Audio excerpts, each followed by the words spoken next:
மீனராசி நேயர்களுக்கு இந்த பராபவ வருடம் எப்படி இருக்கும் அப்படின்னு பார்த்தீங்கன்னா, ஜென்மத்தில் உங்கள் ராசியில தான் சனி பகவான் அமர்ந்திருக்கிறார்.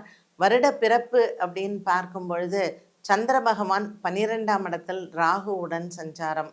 காலசர்ப்ப தோஷ அமைப்பில் இருக்கக்கூடிய இந்த கிரக சஞ்சாரங்களில் மீனராசி அன்பர்களுக்கு இந்த வருடத்தில் நல்ல ஒரு உயர்வான ஒரு காலம் காத்திருக்கிறது.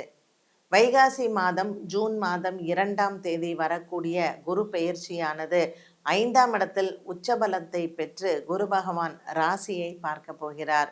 மீன ராசிக்கு அதிபதியான குரு பகவான் பூர்வ புண்ணிய இடத்தில் 5ஆம் இடத்தில் அமர்ந்து ராசியை பார்ப்பது, ராசியில் சனி பகவான் உட்கார்ந்திருப்பது, மீன ராசியில் இந்த வருடத்தில் நீங்கள் செய்த பாப புண்ணியத்திற்கு ஏற்றாற்போல பராபவ வருடம் அமைய போகுது.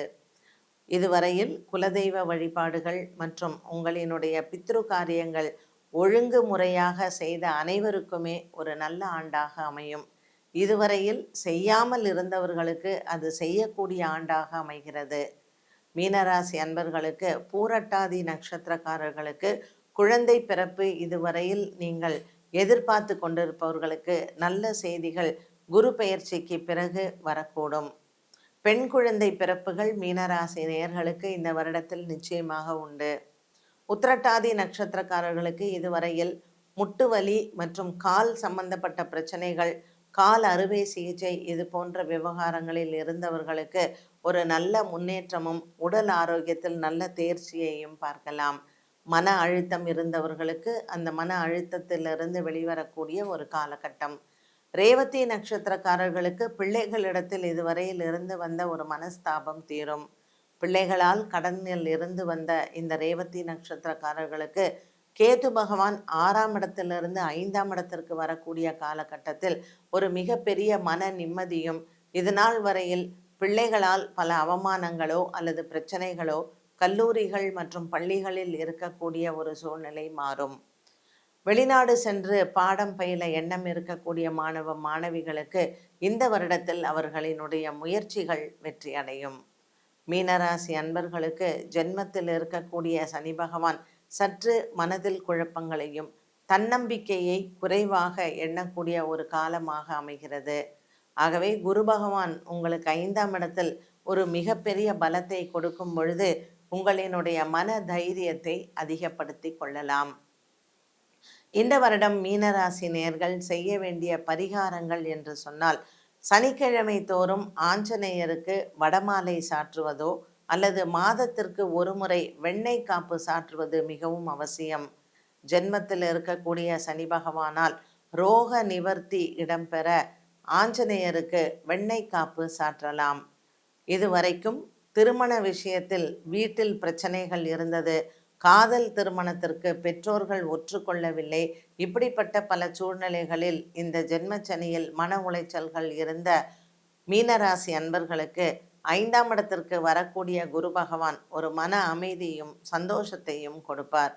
உங்கள் வாழ்க்கைக்கு எது நல்லதோ அதை நிரந்தரமாக கொடுக்கக்கூடிய ஒரு அமைப்பை குரு பகவான் உங்களுக்கு கொடுப்பார். கேது பகவானும் உங்களுக்கு 5ஆம் இடத்தில் வருவதனால் உங்களினுடைய பூர்வ புண்ணிய பலங்கள் அதிகரிக்கும். மீனராசி அன்பர்களுக்கு பெண்கள் மற்றும் குழந்தைகளுக்கு ஒரு உயர்வான காலமாகவே அமைகிறது இந்த பராபவ வருடத்தில். வேலை மற்றும் கூட்டு தொழில் முயற்சி, வியாபாரம், குறிப்பாக அரசாங்க உத்தியோகத்தில் இருப்பவர்களுக்கு இதுவரையில் இருந்து வந்த கடன் பிரச்சனைகள் மற்றும் மற்றவர்களுக்கு பதில் சொல்லக்கூடிய ஒரு சூழ்நிலைகள் மாறும். பொருளாதார உயர்வு, வியாபார அபிவிருத்தி, புதிய வியாபாரங்கள் மற்றும் தொழில் விஸ்தரிப்பு, இப்படிப்பட்ட பல நல்ல விஷயங்களை இந்த வருடத்தில் நீங்கள் காணலாம். ஆவணி, புரட்டாசி மற்றும் ஐப்பசி, கார்த்திகை இந்த மாதங்கள் உங்களுக்கு மிகவும் ஒரு ஏற்ற காலமாக அமைகிறது. 2027ஆம் ஆண்டு மாசி மற்றும் பங்குனி ஆகிய மாதங்களும் நீங்கள் நினைத்த காரியங்கள் நிறைவேறும். இந்த வருடத்தில் மீனராசி அன்பர்கள் சென்று வணங்க வேண்டிய தெய்வம் என்று சொன்னால் பல வகையான இஷ்ட தெய்வங்களை நீங்கள் பிரார்த்தனை செய்யலாம்.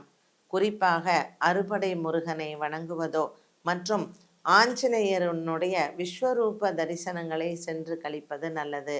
ஆனந்தமங்கலம் என்ற ஊரில் இருக்கக்கூடிய தசபுஜ ஆஞ்சநேயரை சென்று வணங்கினால் மீனராசி நேயர்களுக்கு ஜென்மச்சனியினால் ஏற்படக்கூடிய தொல்லைகள் தீரும். இதுவரைக்கும் 12 ராசிகளுக்கு உண்டான பலன் மற்றும் பரிகாரத்தை பார்த்தோம். இது அனைத்தும் பொதுவான பலன்களே.